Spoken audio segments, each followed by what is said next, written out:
Calgary's Cuban community demonstrated outside City Hall last night. They say frustrations being felt in their homeland aren't unique to the pandemic, and that access to food and medication has been a long-standing issue. Cuba has declined internationally made COVID vaccines and produced 2 vaccines of its own. Todo lo que yo les dije. It has more than 2 million. Todo lo que yo les dije. Actually, he was there. Freedom for Cuba! No more dictatorship! The day, last Friday, when we took the streets and to protest and ask for freedom for our sisters and brothers in Cuba. And most of the media actually manipulate the information because they're talking about vaccines, they're talking about food shortage, and we are actually asking for freedom. I want to address it especially to those that are not as familiar with this issue. First of all, let me begin by saying there are no American ships blockading Cuba, surrounding the island of Cuba. In fact, Cuba, frankly, does not have an embargo in the way people think. Cuba trades with the whole world. Thank you so much. I really appreciate what Rebel News is doing for the Cuban people because they're spreading the truth. They are no lying.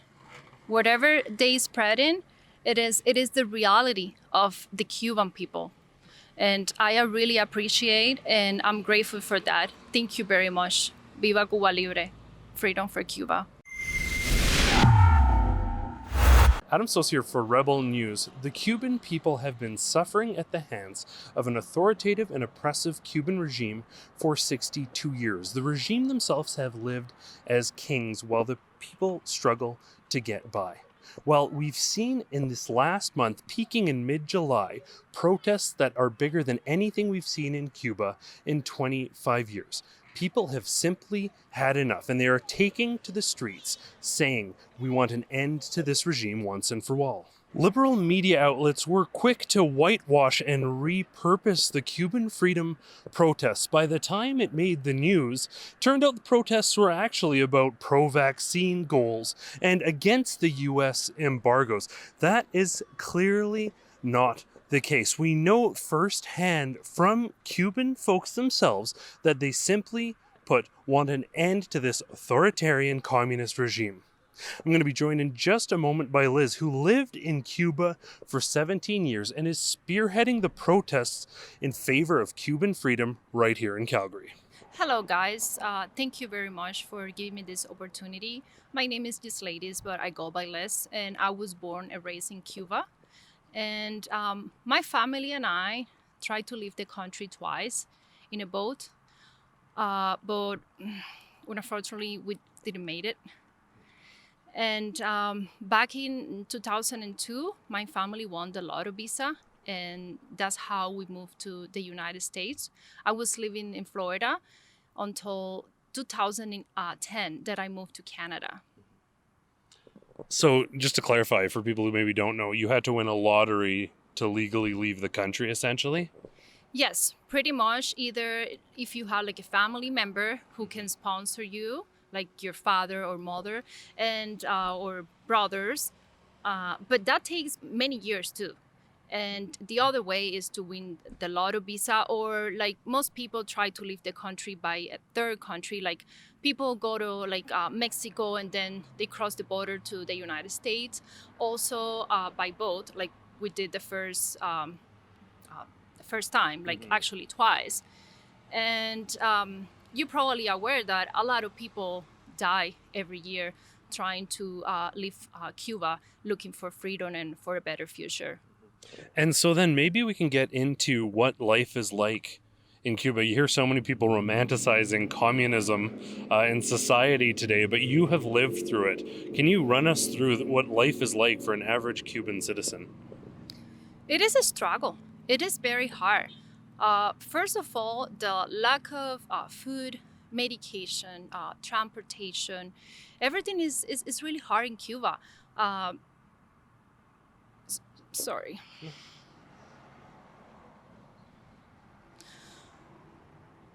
Talking to you, I just think about the struggle, like Cuban mother has to face every day to feed their kids. I don't know if you are aware, but for Cuban kids, they give them milk, but the government caught it by the age of 7. So for a Cuban mother, it is a struggle to think about, like how they're gonna feed the kids every day. First of all, in Cuba, you don't have freedom of speech. They violate all the human rights, basically. If you're not with the government, is like obviously you are against the government, or even if you think different from the government, so you can go to prison. So every day you even worry about like what you say on the streets, because you cannot say anything against the government. We do struggle a lot, like with transportation. The main transportation in Cuba, like in small cities, is like people walk, or they use their bikes. And on the big cities, the transportation is terrible, because there's no public transportation. And I would love to share some image with you guys, so people can see, like the real Cuba. It's very different when you go to Cuba as a tourist than like living the real Cuba. Another thing is the salary. The salary is very little, and they pay you in Cuban pesos, but they sell the food for US dollars. So what happened to those families who can afford the dollars, or who doesn't have family in other countries, like in Europe, like in Canada, like the United States? So they cannot afford the food. Mm-hmm. I actually have a cousin who texted me today, and she was telling me like how like sad and depressing it is for her, because everything, like if you don't have dollars, you can't afford the food. You can buy the food. And also, by me saying that, it doesn't mean that they have everything on the market. They have very little, and sometimes, or most of the time, people have to spend hours, like 2, 3, 4 hours on the lines to buy food. And when you get there, it probably they don't have it anymore. It is a challenge to live as a Cuban, day by day. Everything is a challenge, and it's really sad. And the main thing is not only about like food or like medication. The main problem we have in Cuba is that we have a regime for 62 years who oppress their people, and they don't have freedom of speech. This regime violates all the human rights in Cuba. And so we've seen in response to that in July and over the past few months, but culminating recently, the largest protests in Cuba in I think over 25 years. Did something happen that pushed people over the top, or is it just enough is enough? Why are people now taking to the streets in Cuba? I think there's a lot of factors. There's a lot of things. This has been happening for so many years. And like you say, people say it enough. Enough, because if you look at the news, at the videos, people took the streets because they demanding freedom. People are tired of being oppressed. People are tired of the lack of everything. But the main thing is the oppression that the government has with the Cuban people. And so maybe for people who aren't aware, what is the extent of which, or do we see people just simply locked up for disagreeing? How many political prisoners are there in Cuba? What does it take to be thrown in jail in Cuba?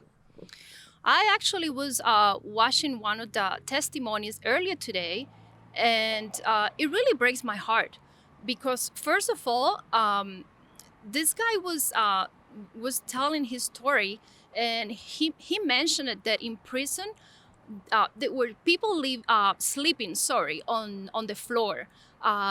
They were not able to communicate with the families for 8 days. So another thing that he mentioned was that they were feeding them on the same buckets that they used to clean the floor. It's insane. It's ridiculous. When you say that, like, people wouldn't believe it. Mm-hmm. And they are violating every human rights that these people have. And I think for many people, they might think that that's like something from a movie, but it's happening to real people in the real world to this very day. It's an extremely tragic situation. Perhaps you could also touch on the overreach of the government as far as controlling ideas as well. Is it all state-run media? Is there any opportunity for dissenting opinion? What is it like as far as intake of information as a Cuban citizen?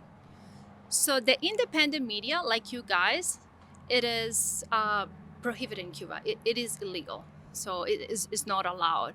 So all the media is run by the regime, and they are the ones who decide what to broadcast to the public, to the people. And one example is the internet. On July 11, after people took the streets asking for freedom, a few hours later, the first thing the regime did was to shut down the internet. Yeah. So people could not communicate between each other inside the island or like outside the island. Yeah. So they manipulate everything. It's like everything is owned by the regime. Everything, the press, the news, everything is owned by the regime. And sadly, I mean, you see it in China, you see it in Cuba, you see it in these communist countries. Sadly, we're also starting to see it in Canada now with Bill C-10, Bill C-36, and we've seen also, and we talked a little bit before, pastors arrested for daring to speak out. We're starting to notice some of the trends that have been present in Cuba emerging in Canada. You yourself at the original, at one of the original protests that was held here in Calgary, when K2, actually our cameraman who's here, approached you, you were a little bit apprehensive because of how Canadian media had covered past events. Can you maybe touch on that? I believe they'd changed what you said the protests in Cuba were for, and then they said only a few people showed up. They're only there for a bit. Can you maybe comment on that? Yes. Actually, he was there the day, last Friday when we took the streets and to protest and ask for freedom for our sisters and brothers in Cuba. And most of the media actually manipulate the information because they're talking about vaccines, they're talking about food shortage, and we are actually asking for freedom. We want a change on the system because the Cuban people have lived in a regime for 62 years and they want a change. They don't want the government. They don't want communism. Yeah. No, it's not good. Only destroy the people, the family, the country. Mm-hmm. That's what communism does. And it's sad because we see people clearly saying, as your sign says here, that they want an end to government control. They want an end to this authoritarian regime. I'm sure the state media in Cuba is talking the talking points of the Castro government and your current president. They're saying that, it's against U.S. embargoes, it's for vaccines. That's not what the people on the streets of Cuba are saying. That's not what the protesters in Calgary said. Sadly, though, when you look at mainstream media in Canada and Cuba, they're all echoing the talking points of a regime that has oppressed people, as you say, for 62 years. It's extremely troubling. When you came to this country, were you hoping that there'd be an opportunity to have a voice? Were you hoping that Cuban stories would be told, or did you expect more of the same? I think it's very important, for me as a Cuban immigrant, to educate people. People need to get educated and they need to approach other Cubans who suffer, who live in Cuba and know what it's like to be, to live, in a country like that. And honestly, it is very sad. And I'm glad that I do have the opportunity, with you guys, to, spread the word and spread the truth about what it's like to be oppressed, to not have human rights. Hey everyone, I need you to go to rebelnews.com now. Whether it's pastor arrests or businesses being shut down by these ridiculous tyrants in government, we're the only ones telling their side of the story. So I need you to go to rebelnews.com now. So yeah, as we were saying, to see Canadian media outlets sharing the exact same perspectives as the Cuban state media that is completely controlled is troubling. One would hope that foreign journalists would be asking real questions and advocating on behalf of the Cuban people that are suffering. And it seems that they're not. We're really the only ones who aren't taking what you're saying and saying something completely different. We're allowing you to share your voice. But on the note of people suffering, we've been hearing now for 60-something years that from the regime that it's the fault of these U.S. embargoes. That's why things are bad in Cuba. Everything is the fault of the U.S. and the embargoes. And we've even seen media outlets saying that that's what people are protesting against. Can you tell us the truth about the situation with embargoes in Cuba? The Cuban regime has been using the same excuse for over 60 years. They always blaming the embargo. And we all know that is not true. Like, if you Cuban, like, you know that this is just an excuse that they've been using for over 60 years. For example, the embargo doesn't prohibit fishermen to fish. The regime does. Yeah. It doesn't prohibit someone who wants to do a business with the United States. The regime does that. And also, I want people to know that the embargo doesn't prohibit Cubans from doing business freely, doesn't deny Cubans free access to the internet. The regime does. They don't monitor Cubans' communication. The regime is the one who does that. They don't deny Cubans equal access to buying food in stores. The regime is the one who does that. Yeah. They don't prohibit Cubans to leave the country. It is the Cuban regime who doesn't allow Cuban people to travel like you as a Canadian can do it to any other country. They don't imprison Cubans, for thinking differently. The regime does that. They don't sentence innocent political prisoners. The regime is the one who does that. They don't torture political dissidents. The regime is the one who does that. It's not the embargo. That has nothing to do with the embargo. They does not deny Cubans fair public trials. And that's exactly what happened now. So people are going to trial in only a few hours with no lawyer or no family. The blockade, to the extent that there's something that's preventing remittances directly to the Cuban people, it's not U.S. policy, it's regime policy. They're the ones that need a work group. How about this argument that there's a blockade on travel? If only more American tourists could go to Cuba. By the way, Cuba's already filled with Canadian tourists and Italian tourists that enjoy 5-star accommodations. And I'll be frank, many of them go there, these sick, disgusting men that go there to hook up with a 16 or 17-year-old girl. But that said, they talk about travel to Cuba. Well, let me tell you something. Travel's allowed now. An American can go to Cuba. You just can't stay at a military-owned hotel or eat at a military-owned restaurant or shop at a military-owned store. You can stay at the private homes of people that rent them out on Airbnb. You can do that.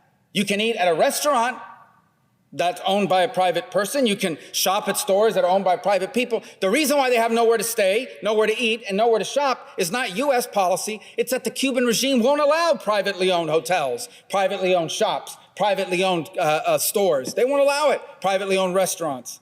They're the ones that have a blockade on travel, not the United States. What about medicine? That's another thing they put out there. This is so cruel. We don't allow medicine in. Do you know what the Cuban regime announced last week? This is what they announced on their national television. We are going to lift the ban on the importation of medicine. What?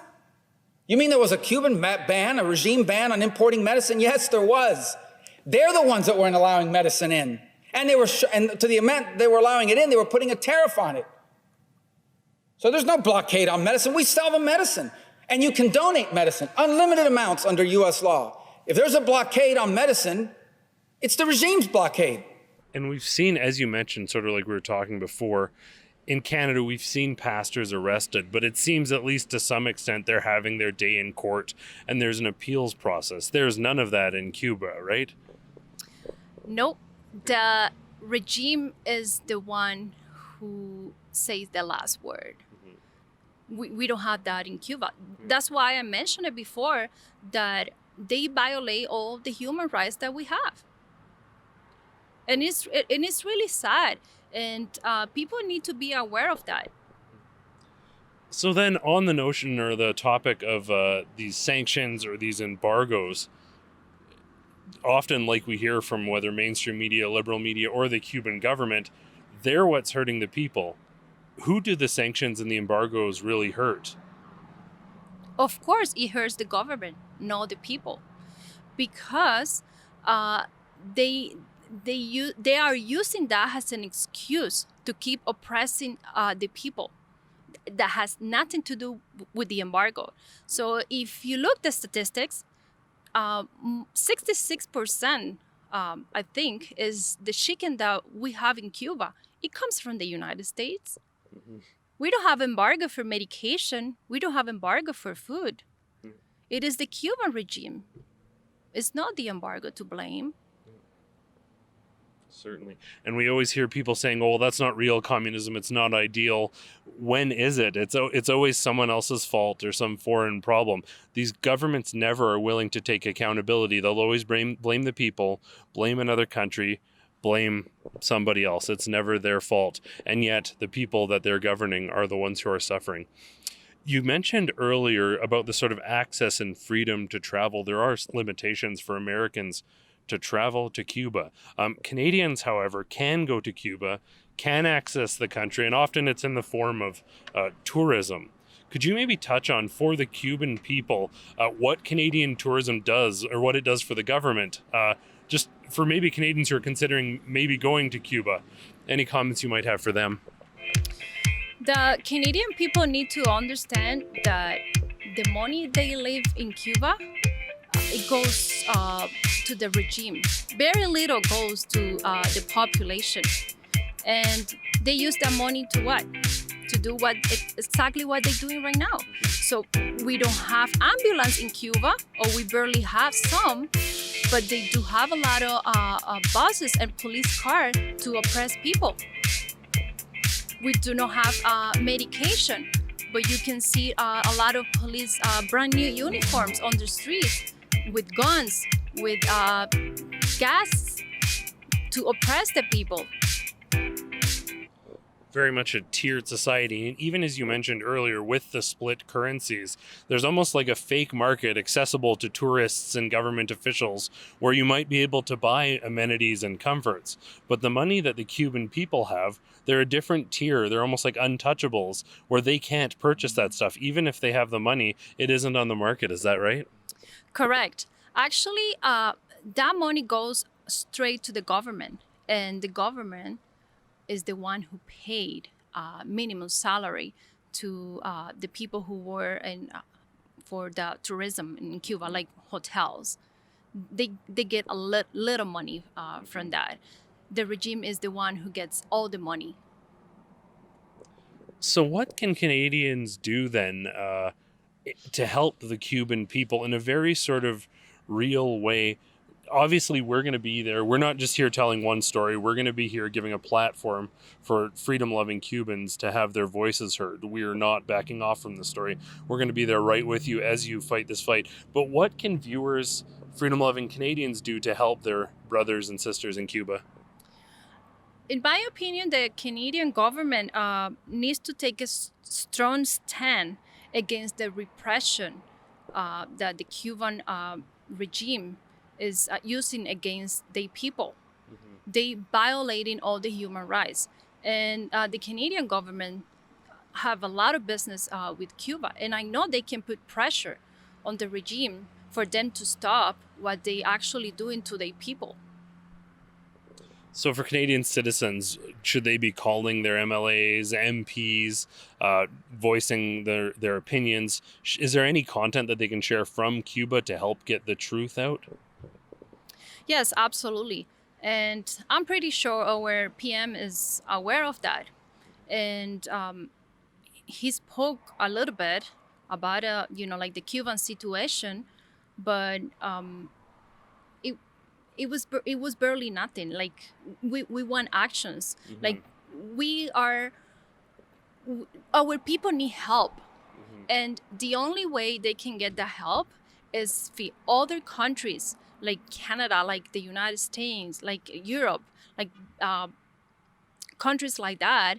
They force, like the Cuban regime to stop what they're doing. Like we mentioned towards the start of this interview, we see often young Canadians, maybe they're very financially comfortable. They've not experienced the world. They haven't seen communism or aggressive socialism in action. And we often see people sort of romanticizing the idea of the government taking care of everything. What, in your experience, or what comments would you have to them to wake up to the realities of the world from growing up in a communist country yourself? Myself, I have 3 kids, and I'm worried about indoctrination in schools. I want people to know, like young Canadians and like to the young generation, that communism wants you equally poor. There's no such a thing like everyone is like equal, like everyone has access to like free education or like free stuff. They make all those promises, but at the end, they take away your freedom, like they did in Cuba. Certainly, and we've seen it time and time again throughout history. It's nothing new, but it is a reality that people are living through. This isn't just the stuff of history books. We're seeing people starving. We're seeing people just off the main streets where all the tourists are in Cuba, starving, not getting healthcare, not getting any of the basics that we consider a norm in this country. So perhaps to wrap up, do you have any messages for the people in Cuba in the event that this interview should get through internet censorship and get through to the government? Do you have any messages for your fellow brothers and sisters in Cuba as they struggle through these times? I do, and I want them to know that we are fighting for them too. We don't want them to give up. Like, we are together on this, and we want Cuba Libre, like freedom for our country. We want them to have a happy life because they deserve it. It's been over 60 years. And it is too sad to see, like young generation that they don't have opportunities. And we want them to have opportunity to see a different world, opportunity to have freedom, opportunity to travel, like every single opportunity that we have in a country like Canada. Mm-hmm. And we want to relay that this isn't just one story for us. We're going to continue. We're going to attend the protests. We're going to be there along your side as you continue to speak truth to power in regards to the regime in Cuba. So thank you so much for sharing with us today, for very bravely coming forward. It can be difficult in the face of a powerful regime to say enough is enough and stand up. But along with you, along with the people protesting in Cuba, we stand in solidarity and will continue to tell your story. Thank you so much. I really appreciate what Rebel News is doing for the Cuban people, because they spreading the truth. There are no lying. Whatever they spreading, it is the reality of the Cuban people. And I really appreciate, and I'm grateful for that. Thank you very much. Viva Cuba Libre. Freedom for Cuba. I want to thank Liz because it takes courage to come out and speak strongly in opposition to a totalitarian regime. It saddens me because imagine if you had left a country with an authoritarian government that suppressed you, controlled the media, took away freedoms, and threw political dissidents in jail. You escaped that and you moved to Canada, seeking freedom, only to find those freedoms evaporating before your eyes. We've seen bills that are directly targeting the fundamental freedoms that Cubans would simply love to have. Rebel News is going to continue to follow this story. We will be fighting to tell the other side of the story, free of governmental influence, the way that it should be. Genuine, authentic journalism. I want to thank you all for tuning in. Viva Cuba Libre. For Rebel News, I'm Adam Soos. Everyone, it's incredibly important that you go to rebelnews.com if you want to keep hearing the other side of the story. It's only a matter of time before YouTube and these other big tech platforms shut us down. We don't want you to miss anything. So again, go to rebelnews.com.